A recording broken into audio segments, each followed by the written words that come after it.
Prendas religiosas, prezados irmãos e irmãs, em nosso Senhor Jesus Cristo, também aqueles que nos assistem, nos ouvem de suas casas. A liturgia desse primeiro domingo da Quaresma traz esse momento muito forte, para nós, em que Jesus permitiu ser tentado pelo demônio. Aquilo que nos diz o apóstolo que Jesus fez em tudo, semelhante a nós, menos no pecado, mas até permitir que o tentador se aproximasse dele. Embora não houvesse nenhuma influência no seu interior, como muitas vezes nós ficamos balançados na tentação, meramente externa, mas Jesus permitiu-se ser tentado pelo demônio, também para nos instruir, para nos ensinar. Mas o primeiro ponto de reflexão para nós é a carta do apóstolo São Paulo aos Coríntios, em que ele nos diz: meus irmãos, não recebamos em vão a graça de Deus. Se agora é um tempo tão favorável, é um tempo tão propício da graça de Deus, que nós não recebamos em vão, que nós possamos dispor o nosso coração para acolhermos de bom grado a palavra de Deus, para nós nos dispormos a colocar em ação, ao menos alguma coisa em ação, em prática em nossa vida, para nós vivermos esse caminho de conversão que o santo tempo da Quaresma nos convida. Não recebamos em vão a graça de Deus. Eis agora o tempo aceitável, o tempo propício, eis os dias da salvação. Nós mencionamos aqui na quarta-feira de cinzas que a igreja coloca esses sentimentos, essas expressões em Deus, humanas, para que a gente entenda um pouquinho mais esse tempo propício da Quaresma, em que Deus se dispõe mais a ouvir as nossas preces, está mais atento às nossas orações, em que Deus se dispõe mais em nos conceder as suas graças, em nos dar as graças que nós pedimos. A igreja coloca esse sentimento, essas expressões em Deus, para que isso nos mova nesse tempo quaresmal. E a liturgia é também inspirada pelo Espírito Santo, vem também trazer para nós esse mesmo ensinamento. É agora o tempo aceitável, os dias da salvação, o tempo propício da graça de Deus. E ao mesmo tempo que é um momento de tantas graças, é um tempo também de provações, de tentações. É tempo de nós colocarmos em destaque na nossa casa a imagem do Cristo crucificado. É o sinal da cruz, que afasta o demônio, que afasta as tentações, nos lembrarmos da paixão e da morte de nosso Senhor. Porque se nós, de bom coração, atendemos ao convite da igreja, melhoramos a nossa oração. Se nós nos dispomos a fazer alguma penitência, já começamos com o jejum e com a abstinência de carne na quarta-feira de cinzas, isso já são os primeiros sinais de nós trilharmos esse caminho de conversão. Obviamente que o demônio não pode fazer nada com Deus, mas quer destruir a obra da igreja. Então é tempo, por isso que nesse primeiro domingo, a igreja nos coloca Jesus sendo tentado pelo demônio, para nos lembrar. É tempo da graça de Deus, é um tempo especial da misericórdia de Deus, mas ficarmos atentos, porque se nós nos aproximamos de Deus, o demônio quer destruir a obra de Deus em nós, quer destruir a ação da igreja em nossa vida e também vai nos tentar. É tempo das tentações, é tempo das provações, às vezes mais duras provações e tentações, mas que nós tenhamos o nosso coração aberto à graça de Deus e confiantes no poder da graça de Deus. E diante das tentações, provações que muitas vezes aumentam em nossa vida no tempo quaresmal, nós não desistirmos, ainda assim perseverarmos, sermos constantes, perseverarmos na oração, também nas nossas penitências. Jesus sofreu a primeira tentação na sua carne, nos seus sentidos, preparando-se para o início da sua vida pública. Fez um longo e duro jejum de 40 dias de preparação para o início da sua vida pública. E a natureza humana de nosso Senhor, como de fato aconteceria, e aconteceu, Jesus sentiu fome. E o tentador, o demônio, se aproximou de Jesus lá no deserto e apontou para umas pedras e disse para Jesus: se és o Filho de Deus, desafiando a nosso Senhor: converta estas pedras em pães. Deus não pode tudo, se é o Filho de Deus, converta essas pedras em pães para saciar a sua fome. E a resposta de nosso Senhor, e que é de um ensinamento tão grande para nós: não só de pão vive o homem, mas de toda a palavra que sai da boca de Deus. Quando nós fazemos, por exemplo, um jejum, a abstinência de carne, e quando nós nos propomos alguma penitência corporal na quaresma, deixar de comer alguma coisa durante toda a quaresma, alguma coisa que nós gostamos, que nos satisfaz, não é porque nós não estamos sentindo fome, não temos o desejo de comer tal coisa, um doce ou qualquer outra coisa não é semelhante, mas porque nós colocamos acima disso a palavra de Deus. E nós somos tentados muitas vezes a desistir, a desanimar. Não, está dura demais essa penitência. Ou às vezes, como é comum de acontecer, às vezes no dia, em outros dias, até por alguma questão de trabalho, até a pessoa come às vezes muito menos do que no dia de jejum. Mas no dia do jejum fica aquela coisa na cabeça que eu não posso comer fora de hora, e às vezes dá mais fome do que até outros dias. Mas por que nós não vamos quebrar aquele dia de jejum? Por que vamos manter aquele nosso compromisso de fazer abstinência nos dias que são prescritos pela igreja? Porque colocamos em primeiro lugar a palavra de Deus. E não só de pão, de alimento vive o homem, mas sobretudo da palavra de Deus. E o Senhor que nos fala, por meio da igreja, nos ensina, nos instrui e que mostra o valor, a importância do sacrifício. A mortificação, a penitência que nós fazemos, é nós limitarmos alguma coisa ou deixarmos de fazer alguma coisa que nos é lícito fazer. É como que um treinamento da nossa vontade, para nós termos o domínio da nossa vontade e sabermos dizer não diante também das coisas ilícitas. E é exatamente esse o sentido também da mortificação, esse treinamento, esse domínio da nossa vontade, do nosso próprio eu, e deixarmos sobrepor a palavra de Deus. Também o sacrifício em memória, em união, à paixão e à morte de nosso Senhor. Também para repararmos os pecados que nós já cometemos. Também para nos prevenir de futuras quedas. Uma ocasião do Evangelho, os apóstolos se aproximaram de nosso Senhor, disseram para Jesus que não conseguiram expulsar os demônios numa missão que eles foram realizar. E nosso Senhor disse: essa espécie de demônios só se pode expulsar com o jejum e com a oração. E a importância da penitência, da oração, para nós vencermos a tentação, nos livrarmos do poder do demônio. A segunda tentação que nosso Senhor permitiu, o demônio se aproximou de nosso Senhor e levou lá ao alto do templo, e dizendo para ele: se és o Filho de Deus, lança-te daqui abaixo. E citou para ele a Bíblia, porque está escrito: o Senhor vai enviar os seus anjos do céu e que vão cuidar para não tropeçar em alguma pedra, para não se machucar.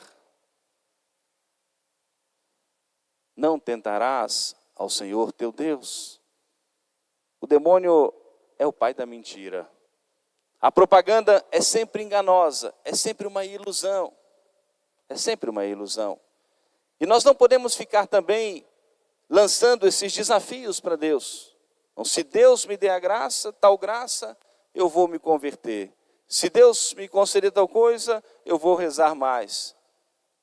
Deus, sem nós, continua sendo Deus, com todo o seu poder, sabedoria, felicidade, tudo.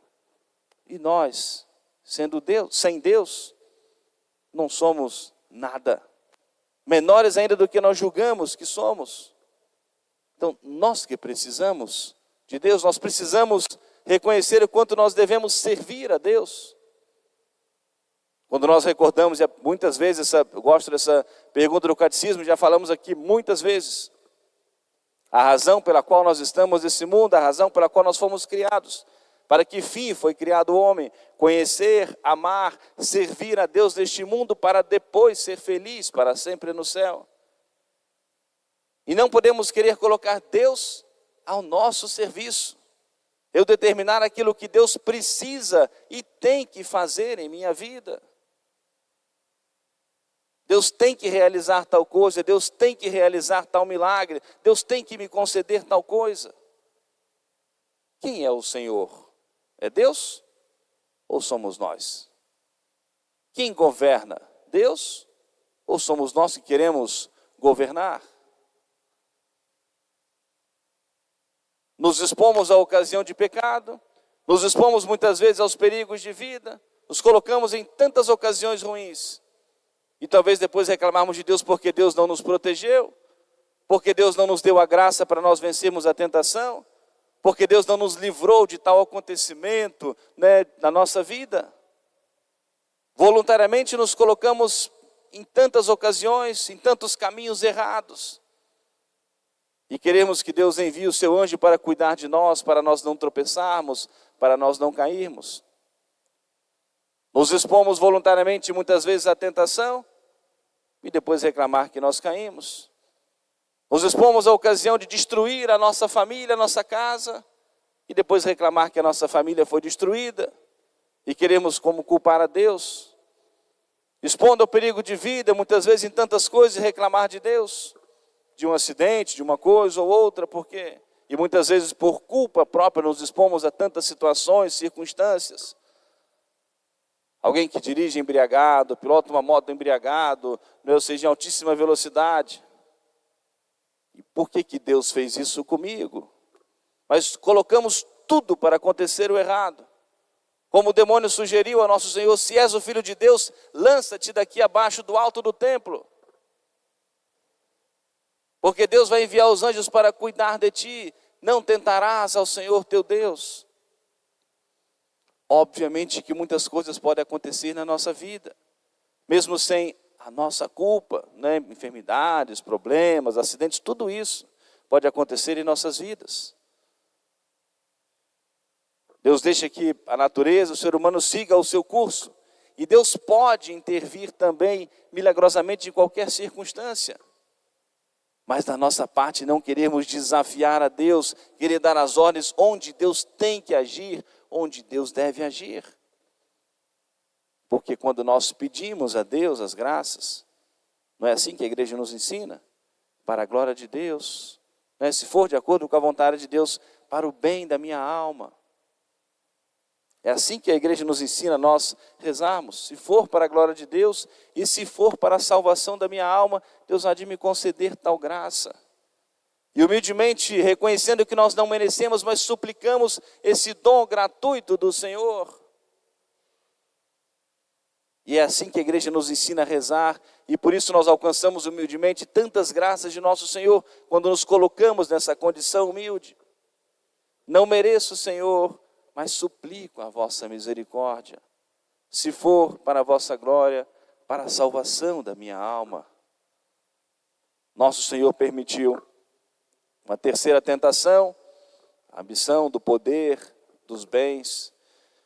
Ao alto de um monte, a tudo que ele podia alcançar com os olhos, e o demônio mentirosamente sugeriu a nosso Senhor: tudo isso te darei, mas o pecado tem um preço muito alto. Se prostrado, me adorares. Primeiro, que a afirmação era falsa, Tudo é dom, graça, benefício de Deus. Ninguém pode dar aquilo que não tem. Como que o demônio pode dar para nós felicidade, paz, qualquer outra coisa, se não vive nada disso? É sempre uma propaganda enganosa para nos levar à destruição, para nos levar à condenação. E a ambição, o poder, o desejo dos bens materiais a qualquer custo, a qualquer preço. Mas o pecado tem um preço muito alto. E nosso Senhor afasta prontamente a tentação. Vai-te, Satanás, só a Ele, a Deus, nós devemos servir e adorar. A fé católica não coloca nenhum impedimento em ninguém buscar a sua prosperidade material, um conforto maior para a sua casa, para a sua família. Aqueles que acusam isso erradamente, porque não conhecem a fé católica. não conhece a doutrina católica, não há nenhum impedimento. Ninguém buscar melhorar a sua condição financeira, um conforto maior para a sua casa, nenhum impedimento. Mas não pode ser a qualquer custo, a qualquer preço. De maneira honesta, desonesta, justa, injusta, não. Mas se nós trilharmos o caminho da verdade, da justiça, da honestidade, e buscarmos honestamente a prosperidade material, é tudo dom, graça, benefício de Deus. Não há nenhum impedimento, né, para a vivência da nossa fé. Cientes de que aquilo que nós temos é também para a partilha também dos mais necessitados. E não prendermos o nosso coração demasiado aos bens materiais, ao poder, às coisas desse mundo que são tão supérfluas e tão passageiras. E passam com muito mais rapidez do que nós pensamos ou imaginamos. E por último, concluindo a nossa reflexão, esse primeiro domingo da Quaresma, também com esse momento da tentação que nosso Senhor permitiu na sua vida, é um convite também da igreja para nós refletirmos e pensarmos na importância para nós do sacramento da confissão. Porque se nós cedemos muitas vezes à tentação, nós temos o caminho do perdão. Temos o caminho da misericórdia de nosso Senhor, que é o sacramento da confissão. Mas um pontinho só que eu gostaria de destacar, sem me estender muito mais. Que nós olhemos para o sacramento da confissão, não somente como um meio de nós recebermos a Sagrada Comunhão, recebermos o perdão e podermos comungar. Olhemos um pouco mais. Olhemos para o sacramento da confissão como um instrumento de Deus para a nossa conversão. Não só confessar para comungar, confessar para mudar de vida, confessar para me converter, confessar para tomar um novo rumo, uma nova direção em nossa vida. Para nós não, como que nos habituarmos, pecado, confissão, pecado, confissão, pecado, confissão. É sempre o olhar da misericórdia de nosso Senhor, é o sacramento do perdão, é o sacramento da misericórdia. Mas olharmos para o sacramento como esse instrumento de Deus para nos mover propriamente a conversão. O catecismo nos ensina, para nós fazermos uma boa confissão, pensar para lembrar os pecados. Primeiro ponto, arrepender-se de ter ofendido a nosso Senhor. Terceiro, prometer nunca mais pecar. Quarto, confessar, contar, né, direitinho os pecados ao Padre. E quinto, rezar ou cumprir a penitência que o Padre mandar. As 5 condições para fazermos uma boa confissão. O exame de consciência. Nós temos muitas oportunidades da confissão, graças a Deus. Quase todo domingo nas missas, temos sempre um sacerdote à disposição para as confissões, por esse olhar da misericórdia de nosso Senhor, com 4 sacerdotes em nossa paróquia. Mas examinarmos, nos prepararmos para as confissões, não chegarmos, né, desenfreadamente, irmos ao confessionário, pensar para lembrar os pecados, examinar a nossa consciência, desde a nossa última confissão que foi bem feita, que recebemos o perdão, confessamos direitinho, e assim confessar bem os nossos pecados, pensar para lembrar os nossos pecados. Depois que nós pensamos, examinamos a nossa consciência, trabalharmos o nosso coração, o arrependimento, que é o reconhecimento de que nós erramos, de que nós infringimos a lei de Deus ou da igreja, que nós não deveríamos ter feito, que nós poderíamos ter evitado, e acompanhado do arrependimento, obrigatoriamente o propósito, de que nós temos que nos dispor, ao menos nos esforçarmos, para não voltarmos a cometer aquele pecado. Pensar para lembrar os pecados, arrepender-se de ter ofendido a nosso Senhor e prometer não mais pecar. A nossa disposição tem que ser não mais pecar. E a nossa disposição no momento da nossa confissão, e nos propormos aquilo que nós precisamos, circunstâncias que nós precisamos mudar, para nós melhorarmos a nossa vida e não recairmos nos mesmos pecados. Então é importante nós nos prepararmos bem para a confissão. Obviamente quem está habituado a se confessar com frequência, faz isso com facilidade, com tranquilidade.